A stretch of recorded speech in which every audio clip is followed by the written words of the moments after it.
My dear students, आपका आपकी भी क्लास में बहुत बहुत स्वागत है। हम आशा करते हैं कि आप सभी अच्छे होंगे। मैं वीडियो के माध्यम से आपको पास्ट टेंस के third kind past perfect tense के बारे में बताने जा रहे हैं कि पास्ट परफेक्ट टेंस में दो तरह के वाक्य होते हैं। There are two types of sentence in the past perfect tense. One single sentence, number second double sentence. इसके बारे में आपको जानकारी देंगे, बताएंगे कि पास्ट परफेक्ट में कितने तरह के वाक्य होते हैं और कैसे बनते हैं। तो जानेंगे कि पास्ट टेंस में पास्ट टेंस का third kind past perfect tense है। पास्ट परफेक्ट टेंस में दो तरह के सेंटेंस होते हैं। There are two types of sentence.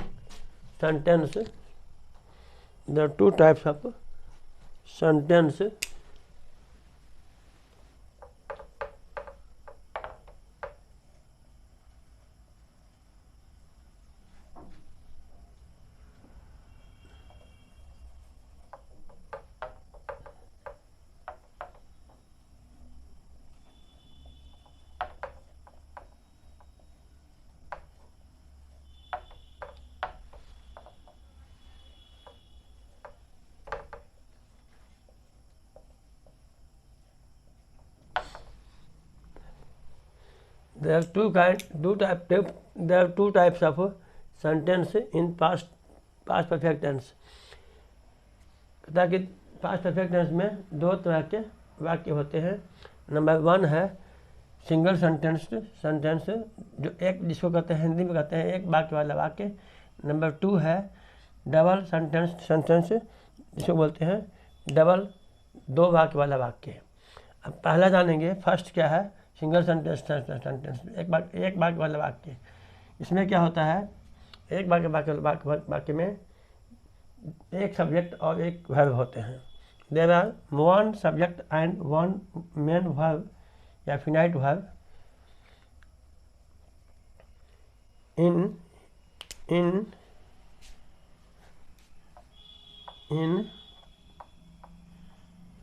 Past perfect tense.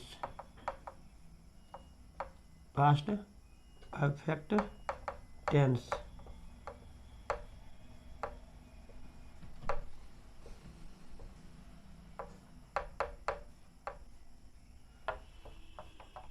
There are one subject and one main verb जिसको फिनाइट वर्ब कहते हैं in past perfect tense.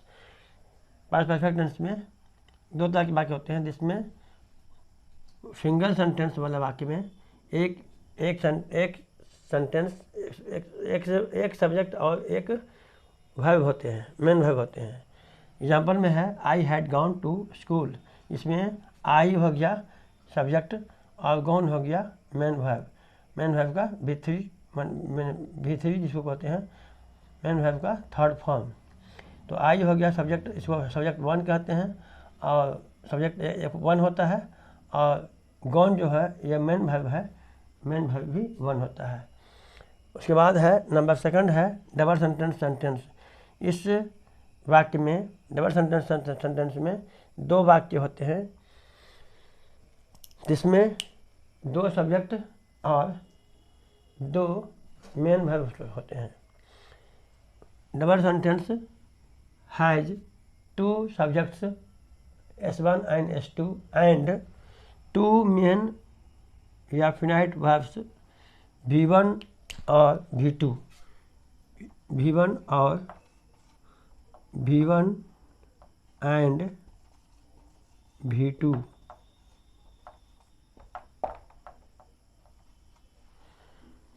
Example में I had reached to the station before the train started. इसमें दो वाक्य मिले हुए हैं। एक दोनों वाक्य को बिफोर से जोड़ता है और बिफोर या आफ्टर या बट से जोड़ता है। तब इसमें है I had reached to the station before the train started. इसमें दो वाक्य हैं और दोनों वाक्य को बिफोर जोड़ता है। दोनों वाक्य का मतलब होता है कि एक वाक्य की क्रिया पहले होती है और दूसरे वाक्य की क्रिया बाद में होती है। तो जिस वाक्य की क्रिया पहले होती है उस वाक्य को हम सबसे पहले बनाते हैं और उस वाक्य को पास्ट परफेक्ट टेंस के फॉर्मूला से बनाते हैं, और जिस वाक्य की क्रिया बाद में होती है उस वाक्य को हम सिंपल पास्ट के फॉर्म से या सिंपल पास्ट के फॉर्मूला से बनाते हैं। तो इसमें है आई हो गया S1, फिर यहाँ पर द ट्रेन हो गया S2, मतलब दो सब्जेक्ट हैं, पहला सब्जेक्ट है आई और दूसरा सब्जेक्ट है द ट्रेन। तो आई हो गया S1 और द ट्रेन हो गया S2। फर्स्ट सब्जेक्ट को S1 कहते हैं और सेकंड सब्जेक्ट को S2 बोलते हैं। उसी तरह से वर्ब को, मेन वर्ब इसमें दो गो हैं, रिच्ड, ये मेन वर्ब हो गया, मेन वर्ब का थर्ड फॉर्म, और ये हो गया V2 जिसको बोलते हैं मेन वर्ब का सेकंड फॉर्म। तो इसमें दो सब्जेक्ट हुआ, दो वाक्य वाला वाक्य में दो सब्जेक्ट और दो मेन वर्ब्स होते हैं। तो इसमें हो गया आई जो हो गया फर्स्ट सब्जेक्ट हो गया और द ट्रेन हो गया सेकंड सब्जेक्ट। उसके बाद रिच्ड हो गया मेन वर्ब 1 और स्टार्टर हो गया मेन वर्ब 2। उसी तरह से second example, the train had started after I reach to the station या रिच द स्टेशन।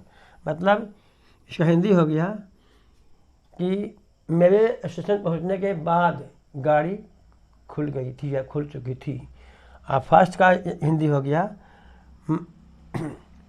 गाड़ी खुलने के पहले मैं स्टेशन पहुंच चुका था या गाड़ी खुलने के पहले मैं स्टेशन पहुंच गया था।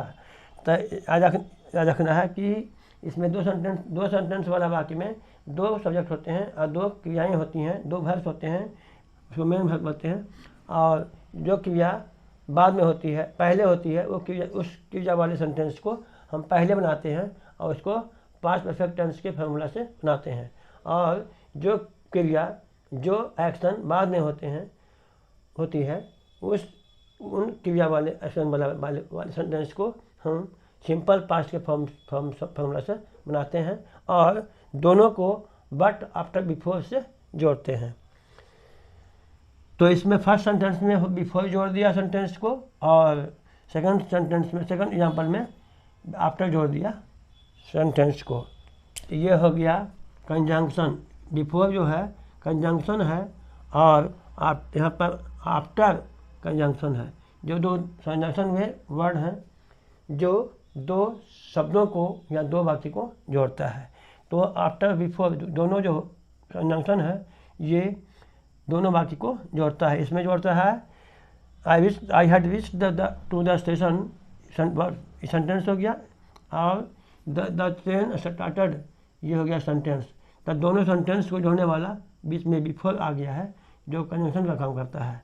उसी तरह से सेकंड एग्जांपल में द ट्रेन हैड स्टार्टेड ये सेंटेंस फर्स्ट हो गया और I reached the station sentence second हो गया। तो दोनों सेंटेंस को जोड़ने वाला आफ्टर है जो कंजंक्शन का काम करता है। इस तरह से हम जान गए कि डबल सेंटेंस में दो सब्जेक्ट होते हैं और दो मेन वर्ब्स होते हैं, और दोनों मेन वर्ब्स जो एक्शन बोलते हैं वो एक्शन दो बार होती है। एक बार जो एक्शन होती है वो पहले होती है और दूसरा एक्शन बाद में होती है।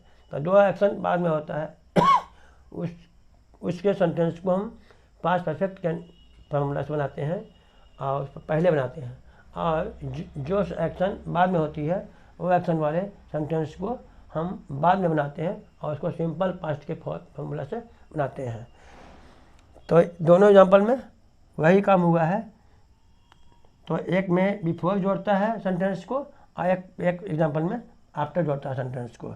अब जानेंगे नोट में in double sentence the action becomes 2 times.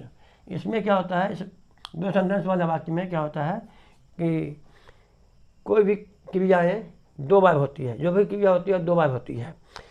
उसके बाद जहाँ पर फर्स्ट एक्शन बिकम्स बिफोर, जो पहले की क्रिया जो होती है वो पहले होती है और दूसरी क्रिया जो होती है वो बाद में होती है।